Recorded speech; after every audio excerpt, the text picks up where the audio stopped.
Hello दोस्तों, स्वागत है आपका अभिषेक पाठशाला के इस नए वीडियो में, जहां पर आज हम बात करने वाले हैं लेक्चर नंबर 11 में संधारित्र में संचित ऊर्जा का व्यंजक। हम आज बात करने वाले हैं संधारित्र में स्थित ऊर्जा का व्यंजक। दोस्तों, मैं अभिषेक और आप देख रहे हैं हमारा यूट्यूब चैनल अभिषेक पाठशाला। जैसा कि आप जानते हैं कि आप हमारे साथ यहाँ पर अपने चैनल पर पढ़ते हैं इंटरमीडिएट की मैथ और फिजिक्स को एक बिल्कुल ही आसान तरीके से।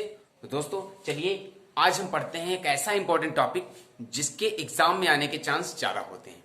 क्या सीखेंगे आज? देख लीजिए सामने, संधारित्र में संचित ऊर्जा।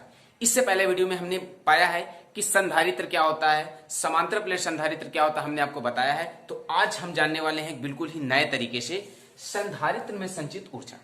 ठीक है दोस्तों, तो चलिए अब क्लास को, वीडियो को स्टार्ट करने से पहले मैं आपको बता दूं, यदि आपने अभी तक हमारे चैनल को सब्सक्राइब नहीं किया है तो प्लीज सब्सक्राइब कर दीजिए। और आप मेरे चैनल पे फर्स्ट टाइम आए हैं तो मेरे वीडियो को लास्ट तक देखिए। यदि पसंद आए तो इसे लाइक सब्सक्राइब साथियों के साथ जरूर शेयर कीजिए। कम से कम एक शेयर जरूर कीजिए। उनसे बताइए कि वो हमारे चैनल पर आकर के हमारे साथ रेगुलर फिजिक्स और मैथ को lesson bye lesson, exercise by exercise एक आसान तरीके से पढ़ सकते हैं। अब बात करते हैं संधारित्र में संचित ऊर्जा। स्टार्ट करते हैं क्लास को, आराम से पढ़ना है, एक एक बात को क्लियर करा दूंगा। चलिए शुरू करते हैं। संधारित्र में संचित ऊर्जा। सबसे पहले यहां पर एक हम संधारित्र को ड्राइव करेंगे। ये दो प्लेटें हो गई आपकी। ये ऐसी प्लेटें हैं जो निरावेशित हैं, जिन पर किसी प्रकार का कोई आवेश नहीं। ठीक है, हमारा टारगेट है, यहां पर टारगेट है कि इस संधारित्र को Q आवेश देना। Q आवेश देने के बाद इस संधारित्र पर कितनी ऊर्जा संचित होती है वो निकालना है। ठीक है, तो आप मान लीजिए कि हम इस संधारित्र को किसी बैटरी से जोड़ देते हैं। ठीक है, P बैटरी से जोड़ देते हैं। बात आई समझ में? तो जब हम इसे V बैटरी से जोड़ देंगे तो ये संधारित्र आवेशित होना शुरू हो जाता है। तो देखते हैं क्या, इधर इस प्लेट पर प्लस आवेश और इस प्लेट पर माइनस आवेश शुरू हो जाएगा। ठीक है, इस पर प्लस आवेश हो जाएगा और इस पर माइनस आवेश जाना शुरू हो जाएगा। तो यहां पर जो आवेश के प्रवाह होने की दिशा होगी, आवेश के चलने की दिशा होगी, वो होगी प्लस से माइनस की ओर। ठीक है, प्लस से माइनस की ओर आवेश चलने की दिशा होगी। तो मान लेते हैं कि ये आपका यहां पर आवेश प्लस Q है, Q डैश है, और यहां पर है माइनस Q डैश। जब हम, फिर से समझो, जब हम इस बैटरी से इस संधारित्र को जोड़ देते हैं तो ये संधारित्र आवेशित होना शुरू हो जाता है। यानी जब बैटरी अपना कार्य करना शुरू करती है तो संधारित्र आवेशित होना शुरू हो जाता है, जिसकी पहली प्लेट पर प्लस आवेश और इधर वाली प्लेट पर माइनस आवेश एक समान रूप से वितरित हो जाता है। और इस आवेश की दिशा होती है प्लस से माइनस की ओर। ठीक है, इस संधारित्र की धारिता यदि C हो, यदि इस संधारित्र की धारिता C हो, इस पर हम मान लेते हैं कि ये प्लस Q डैश आवेश है और इधर माइनस Q डैश आवेश है। आप थिंकिंग करेंगे कि इधर प्लस Q इधर माइनस Q, तो इधर बैटरी का धन सिरा जुड़ा हुआ है और इधर ऋण सिरा जुड़ा हुआ है, इसलिए इधर धन आवेश होगा और इधर ऋण आवेश होगा। बात क्लियर हुई? अब आगे करते हैं। तो देखिए, इनके बीच विभवांतर क्या होगा, इसे हम सबसे पहले निकालेंगे। आप सोचेंगे कि हमें विभवांतर की क्या आवश्यकता है, तो ध्यान दीजिए बच्चा, यहां पर हमें निकालना है संधारित्र में संचित ऊर्जा। ऊर्जा हम तभी संधारित्र की निकाल पाएंगे जब उस संधारित्र के द्वारा किया गया कार्य हमें ज्ञात हो जाएगा। सीधी सी बात है, यदि हम संधारित्र का कार्य निकालना चाहेंगे, उसके कार्य को खोजेंगे, तो वहां पर हमें विभव की आवश्यकता होगी, यानी विभवांतर की आवश्यकता होगी। तो यहां पर जो इस संधारित्र पर विभवांतर होने वाला है वो होने वाला है क्या, एक फार्मूला होता है आपका। कौन सा फार्मूला होता है? फार्मूला होता है Q बराबर CD। तो V को निकालेंगे तो V बराबर होता है Q अपॉन C, यानी विभवांतर बराबर होता है आवेश बटे धारिता। ठीक है, विभवांतर बराबर होता है आवेश बटे धारिता। बात समझ में आई? तो इसका विभवांतर होगा V इक्वल टू आवेश है आपका प्लस Q डैश प्लस लगाओ या ना लगाओ, क्यू डैश अपॉन सी। तो ये मान लीजिए विभवांतर आपका वी डैश हमने यहाँ पर इसलिए कर दिया क्योंकि वी वोल्ट की बैटरी जुड़ी गई है, आप यहाँ पर कोई डिस्टर्ब ना हो, कोई आप मिस्टेक ना कर दें, इसलिए आपको वी डैश कर दिया गया। अर्थात इन दोनों प्लेटों के बीच जो विभवांतर होगा वो होगा V dash equal to Q dash upon C. ठीक है। अब ध्यान देना है कि यदि बैटरी इस संधारित्र को अधिक आवेशित करना चाहती है, यानी इस बैटरी के द्वारा इस पर और चार्जिंग दी जाए, तो देखिए हमने आपको बताया आवेश की दिशा है प्लस से माइनस की ओर, तो इससे प्लस और बाहर निकल करके माइनस की ओर जाएगा। अर्थात हम एक छोटा सा आवेश यहां पर ले चलते हैं, मान लीजिए कि dq आवेश हम यहां पर ले जा रहे हैं। dq आवेश को जब हम प्लस से माइनस की ओर ले जाएंगे तो ध्यान देना है आपको कि इस प्लस सिरे से माइनस आवेश निकलता है, वो इधर जा रहा है। ठीक है। तो ये जो dq छोटा सा आवेश हम ले जा रहे हैं इधर से इधर, मान लीजिए माने कि छोटे आवेश को जब हम इधर से इधर ले जाएंगे तो ये माइनस का है, ठीक है, प्लस से निकला है और माइनस की ओर जा रहा है, तो ये माइनस जो यहां पर मौजूद है ये इस माइनस को धक्का देगा, अपने से दूर भगाएगा। ठीक है, क्योंकि सेम प्रकार के आवेश हैं, एक दूसरे को प्रतिकर्षित करेंगे, तो ये दूर भगाएगा। फिर भी यदि हम इस dq आवेश को इस पास ले जाएंगे तो हमें कुछ यहां पर कार्य करना पड़ेगा। ठीक है, जब हम dq आवेश को प्लस सिरे से माइनस सिरे की ओर ले जाएंगे तो हमें यहां पर कुछ कार्य करना पड़ेगा। यही कार्य हमारा, ठीक है, संधारित्र में ऊर्जा के रूप में संचित हो जाता है। बात क्लियर हुई? फिर समझ लो, जब हम मान लीजिए कि ये बैटरी संधारित्र को और आवेशित करना चाहती है, आवेश की दिशा प्लस से माइनस की ओर है, यहां से माइनस आवेश निकलकर इधर आ रहा है। ठीक है, प्लस से माइनस निकलेगा तभी प्लस बनेगा। ठीक है, या कह दो माइनस से प्लस निकलेगा तब माइनस बनेगा। तो प्लस से माइनस की ओर आ रहा है, तो हम यहां पर जब इसे और आवेशित करेंगे तो मान लीजिए कि हम dq आवेश को प्लस से माइनस की ओर और लाना चाह रहे हैं, तो हम इधर को लाएंगे तो ये माइनस इसे धक्का देगा, क्योंकि ये सेम प्रकृति का है, माइनस का dq है, इसे धक्का देगा, इसे अपनी से प्रतिकर्षित करेगा। तो फिर भी यदि हम इसे इधर लाना चाहते हैं तो हमें इस प्रक्रिया में, ऐसे संयोजन में कुछ कार्य करना पड़ेगा। ठीक है, यही कार्य हमारा इस संधारित्र में एनर्जी के रूप में संचित हो जाता है, ऊर्जा के रूप में संचित हो जाता है। बात क्लियर हुई? अब क्या करना है, यहां पर लिखेंगे कि dq को स्थानांतरित करने में किया गया कार्य। क्या लिखेंगे? देखिए कार्य क्या होता है, हमने आपको बताया था विभव v इक्वल टू होता है w अपॉन q, होता है विभव बराबर कार्य बटे आवेश होता है। तो इससे हम w को बाहर करेंगे तो ये आपका निकलेगा w इक्वल टू विभव यानी विभवांतर गुणे आवेश, ये आपका निकला।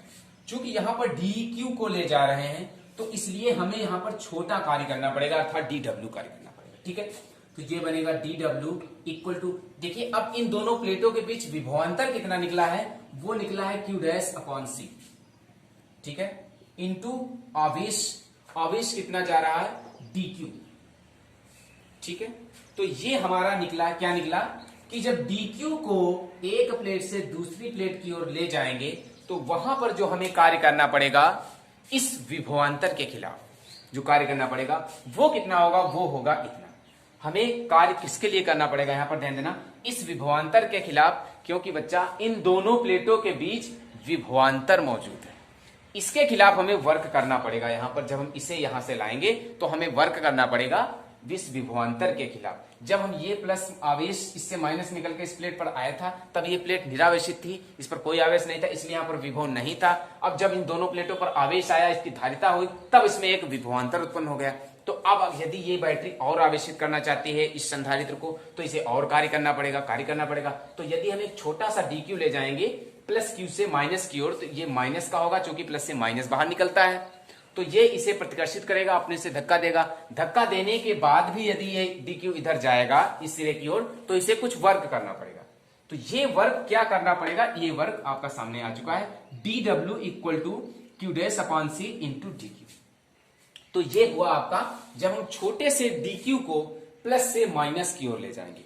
अब चूंकि हमें निकालना है पूरे संधारित्र का किया गया कार्य, यानी संपूर्ण कार्य, संधारित्र का संपूर्ण कार्य या संधारित्र द्वारा किया गया संपूर्ण कार्य। तो देखिए हमने आपको पिछली डेरिवेशन में कई बार बताया है कि यदि हम किसी भी कार्य का संपूर्ण कार्य निकालते हैं तो वहां पर हमें समाकलन करना होता है। ठीक है। तो इसका यदि हम संपूर्ण कार्य निकालेंगे तो यहां पर करना होगा हमें समाकलन। देखिए संपूर्ण कार्य को W लिखेंगे, W equal to integration dw, ठीक है। यानी इसका समाकलन dw का समाकलन, जो कुछ कार्य हुआ ये, इसका समाकलन कर देंगे तो ये क्या निकल आएगा, संपूर्ण कार्य निकल आएगा। अब देखिए इसकी स्टार्टिंग कहां से करेंगे, इसकी लिमिट्स ली जाएगी, सीमाएं ली जाएंगी। तो देखिए शुरुआत में ये संधारित्र निरावेशित था, यानी इस पर आवेश कितना था, इस पर आवेश था 0, और हमारा टारगेट क्या था कि इस संधारित्र को Q आवेश देना, ठीक है। लिमिट्स हो जाएंगी 0 से Q। चलिए अब इसे क्लियर करते हैं। W equal to integration limits Q0, dW की वैल्यू है Q dash upon C into DQ, ठीक है। 1 अपॉन C बाहर हो जाएगा, इधर होगा Q0 Q dash into DQ, यानी Q डैश का समाकलन करना है, ठीक है। तो यदि यहां पर अब यूज हो रही है प्योर मैथ, यहां पर प्योर मैथ यूज होगी। आपको ध्यान दें, आप ध्यान दें, हम एक बात आपको बताने, यदि आप मैथ्स के स्टूडेंट हैं तो यहां पर आपको कोई भी प्रॉब्लम नहीं होगी। फिर भी यदि आपके पास मैथ्स नहीं है तो हम आपको एक आसान तरीके से क्लियर करा रहे हैं। चलिए देखते हैं क्या। एक फॉर्मूला होता है इंटीग्रेशन में, x की पावर n बराबर होता है x की पावर n+1 अपॉन n+1, ठीक है। समाकलन करना है Q डैश का, ठीक है, Q डैश का करना है। तो Q की पावर यहां पर कितनी है, Q डैश की पावर कितनी है 1। Q को x मान लेते हैं, 1 को n मान लेते हैं। समाकलन इसका क्या होगा, ध्यान देते हैं, इसकी जगह पर Q डैश, n की जगह पर 1 प्लस 1 अपॉन नीचे n+1, यानी n का मान है 1 और प्लस 1, तो ये हो जाएगा Q डैश का स्क्वायर बटे, ये आ जाएगा इसका समाकलन। चलिए पुट कर देते हैं, ये होगा W equal to 1 upon C into ये बन जाएगा आपका Q डैश का स्क्वायर बटे 2, और इसकी जो लिमिट्स होंगी वो होंगी Q और 0, ठीक है। अब क्या करते हैं, यहां पर देख लीजिए, लिमिट्स को पुट करेंगे, W equal to 1 upon C into, देखिए लिमिट्स को यहां पर रखेंगे। इसका मतलब होता है, लिमिट्स का मतलब क्या होता है, ये निम्न लिमिट होती है लो लिमिट्स, ये उच्च सीमा होती है हाई लिमिट्स। तो पहले उच्च लिमिट को रखते हैं और बीच में माइनस लगा देते हैं, फिर निम्न लिमिट को रखते हैं एक चर राशि की जगह पर। नंबर से कोई मतलब हमारा नहीं होता, ठीक है। तो यहां पर चर राशि है Q डैश की जगह पर रखेंगे Q, तो ये बनेगा Q का स्क्वायर अपॉन 2 माइनस फिर 0 रखेंगे तो 0 का स्क्वायर अपॉन 2। बात आई समझ में। W equal to 1 upon C, ये हो जाएगा Q स्क्वायर अपॉन 2, इधर 0 हो जाएगा, तो ये बनेगा आपका W equal to Q square upon 2C, ये हो जाएगा आपका संपूर्ण कार्य, संधारित्र के द्वारा किया गया संपूर्ण कार्य, ठीक है। अभी हमने बताया है पर अभी हमने यहां पर बताया कि जो संधारित्र कार्य करेगा वो इसमें ऊर्जा के रूप में संचित हो जाता है। अर्थात सीधी सी बात है कि संधारित्र के द्वारा किया गया कार्य बराबर संधारित्र में संचित ऊर्जा। तो देखिए यहां पर क्या करेंगे, ऊर्जा बराबर संधारित्र द्वारा किया गया कार्य।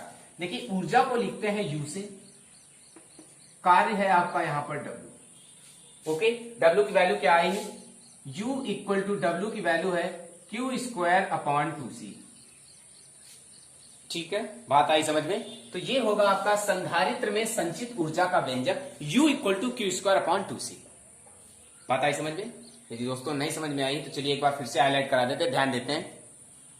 संधारित्र में संचित ऊर्जा का व्यंजक ज्ञात करना है। देखिए यहां पर एक आपका संधारित्र है जो निरावेशित है, चार्ज नहीं है। टारगेट है हमारा कि इस संधारित्र को Q आवेश देना है जिससे ये आवेशित हो जाए, तो जिसमें एनर्जी बने उसका व्यंजक हम निकाल पाए, ठीक है।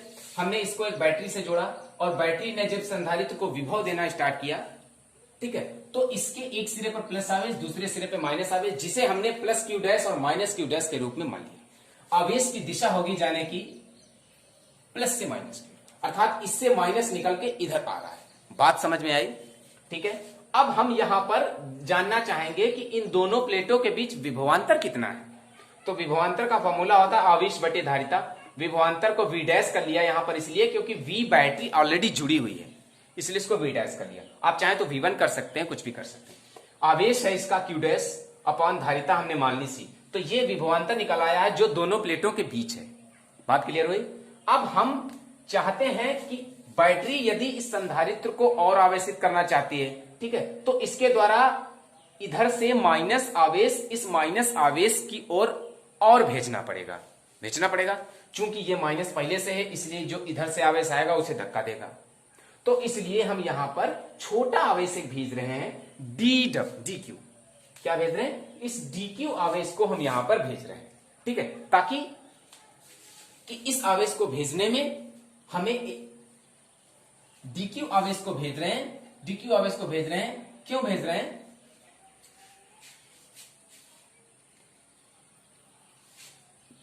डीक्यू आवेश को इधर हम भेजेंगे, तो जब डीक्यू आवेश को भेजेंगे यानी डीक्यू यहां पर है एक छोटा आवेश, तो जब छोटे आवेश को भेजेंगे तो हमें कार्य भी छोटा करना पड़ेगा।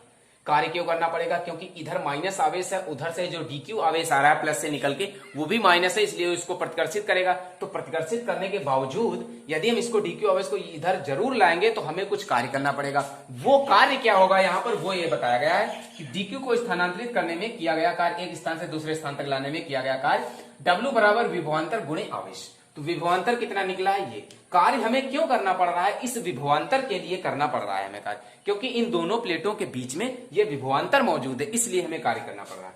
dw equal to Q dash upon C into किस आवेश को ले जा रहे हो? डी क्यू को, ठीक है, डी क्यू को ले जा रहे हो। तो यहां पर क्या करेंगे, ये हमारा निकल आया है एक अल्प कार्य, यानी डी क्यू को जब हम एक प्लेट से दूसरे प्लेट तक ले जाएंगे तो यहां पर कुछ कार्य करना पड़ेगा, यानी छोटे आवेश को ले जा रहे हैं तो छोटा कार्य करना पड़ेगा। तो इसलिए यहां पर छोटा कार्य क्या है? D W equal to Q dash upon C into D Q, ठीक है। अब हमें निकालना है पूरे संधारित्र पर कार्य, यानी संपूर्ण कार्य। तो संपूर्ण कार्य के लिए हमें करना पड़ता है समाकलन। तो W equal to integration D Q, sorry D W, यानी छोटे से कार्य का संपूर्ण कार्य निकाल, इसका समाकलन कर देंगे तो संपूर्ण कार्य निकल आएगा, यानी पूरे संधारित्र का कार्य निकल आएगा। तो यहां पर लिमिट्स बनने वाली है 0 से Q। कैसे? जब ये संधारित्र हमारा था तो ये निरावेशित था, अर्थात इस पर चार्ज शून्य था। अब हमें देना है इसे Q आवेश, तो ये 0 से Q हो जाएगा, ठीक है। 0 से Q, डी डब्ल्यू की वैल्यू को रखी, 1/c को बाहर किया, Q 0, Q dash upon D Q. Q dash upon D Q को हमने यहां पर बताया, आपको क्या बताया कि एक फॉर्मूला होता है x की n बराबर होता है x की n+1 अपॉन n+1, ये होता है। इसलिए यहां पर आपने q की पावर 1 को रखा, q की पावर 1+1 अपॉन 1+1 यानी q स्क्वायर अपॉन 2 आया आपका यहाँ पर। q डैश चूंकि है आवेश q डैश का, इसलिए q डैश अपॉन 2 का स्क्वायर इंटू ये आपकी लिमिट्स हो जाएंगी q, 0। w equal to 1/c। अब यहां पर हमने लिमिट्स रख देंगे, ये इसको जब हम यहां पर रखेंगे तो ये बन जाएगा q का स्क्वायर अपॉन 2 माइनस से निम्न लिमिट रखेंगे इसकी जगह पर 0 का स्क्वायर अपॉन 2। लिमिट्स कैसे रखी जाती है? जो लिमिट्स सबसे पहले उच्च लिमिट्स रखते हैं ऊपर वाली, कहां पर? चर राशि की जगह पर रखते हैं, बाकी अचर राशि से कोई मतलब नहीं है, ठीक है। q चर राशि q डैश, इसलिए q डैश की जगह q रखा तो q स्क्वायर अपॉन 2 माइनस 0 का square. w 1/c q square upon 2, तो ये बनेगा q स्क्वायर अपॉन 2c। ये निकलेगा संधारित्र द्वारा किया गया संपूर्ण कार्य। हमें निकालना है संधारित्र में ऊर्जा। संधारित्र में ऊर्जा कैसे आएगी? जो संधारित्र कार्य करेगा वही कार्य उसमें ऊर्जा के रूप में संचित हो जाता है, ठीक है। बात समझ में आई? तो संधारित्र में ऊर्जा बराबर संधारित्र द्वारा किया गया कार्य, यानी U बराबर W। तो U बराबर W की वैल्यू है Q square upon 2c, okay. अब इसे हम एक नए तरीके से तोड़ देते हैं, यानी इसके और भी फॉर्मूले हो सकते हैं। कौन सा फॉर्मूला? यहां पर ध्यान देना है कि हमें पता है कि Q बराबर होता है CV, Q बराबर CV। तो Q को हम यहां पर रख देंगे, देखिए तो फॉर्मूला आपका निकल ही चुका है।